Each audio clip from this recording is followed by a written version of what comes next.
आसाम विधान सभायाव बर' रावखौ दा मावफुंनाय जाबाय। आसाम विधान सभायाव बर' रावा सोलियो।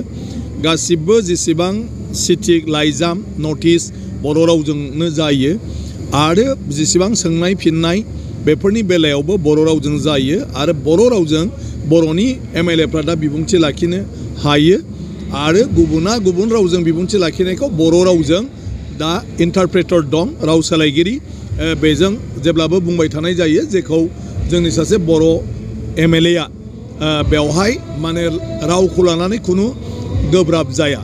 दा दिनैहाय बिनिनो जोंनि आसाम विधान सभाखौ सालायलांनायनि बेलायाव जिथु rule and procedure and conduct of business बे जिथु नेम खान्थि दं जायजों हाउसखौ सालायो, गिबि हिसाबै बेखौ बर' रावाव माने आबुङै राव सोलायनाय जाबाय आरो बेखौनो दिनै गिबि मन्थ्रिनि आखाइजों बेखेवनाय जादों।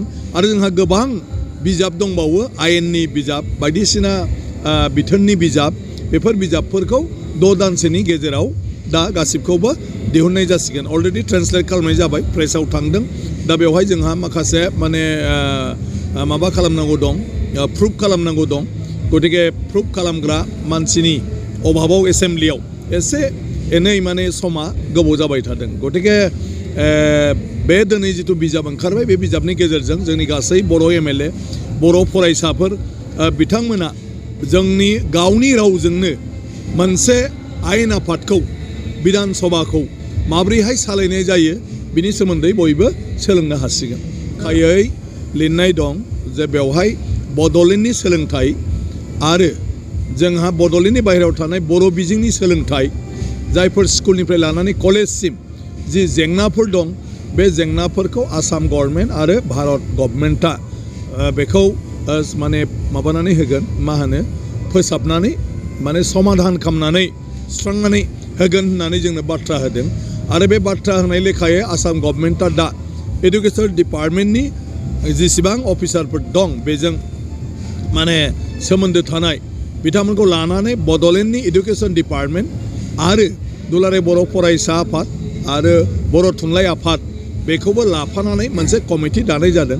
आरो बे कमिटियानो जोंनि बर' बिजोंनि फरायसालि आरो बड'लेण्डआव थानाय गुबुन गुबुन बिजोंनिबो फरायसालि कलेज बेफोरखौ माने प्रभिन्सियेलाइजेसन खालामनायनिफ्राय लानानै बर' बिजोंनि जिफोर जेंना दं बे जेंनाफोरखौबो माने सुफुंनायनि थाखाय खामानि मावगोन। आरो दा बेखौ अलरेडि गासै फरायसालिफोरनि माबाखौ लानानै कन्डिसनफोरखौ लानानै बे कमिटिया सावरायगासिनो दं। आरो दासिम जदिअ माने मा होनो प्रभिन्सियेलाइजेसन एक्टनि गेजेरजों जोंनि बिटिसिनि कलेज माखासेया प्रभिन्सियेलाइज जायाखैमोनब्लाबो दा 10 खान माने कलेजखौ प्रभिन्सियेलाइज खालामनाय जाग्रोसिगोन नैबे दानि बाजेटजों।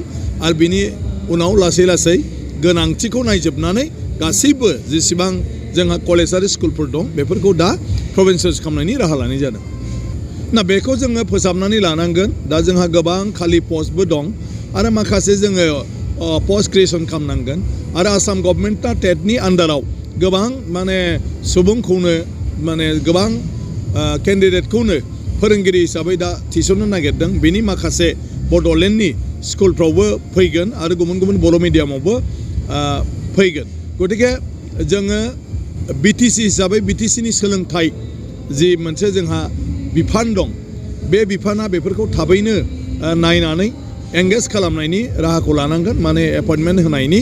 आरो आसाम गभर्नमेन्टआ जि माखासे खान्थि बानायनानै बिथांमोनहा स्कुलनि फोरोंगिरिनि जेंनाखौ फोसाबनो लादों बेखौ जोङो एसे फल' खालामनानै थाब थाब बिथांमोननिफ्रायबो आसाम गभर्नमेन्टनिफ्रायबो माने जोङो मददखौ लानांगोन।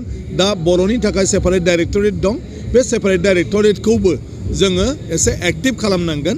आरो बेफोर एक्टिभ खालामोब्ला आं सानो बर' बिजोंनि फोरोंगिरिफोरनि जिथु जेंना बे जेंनाखौ जों थाबैनो सुस्रांना लानो हागोन।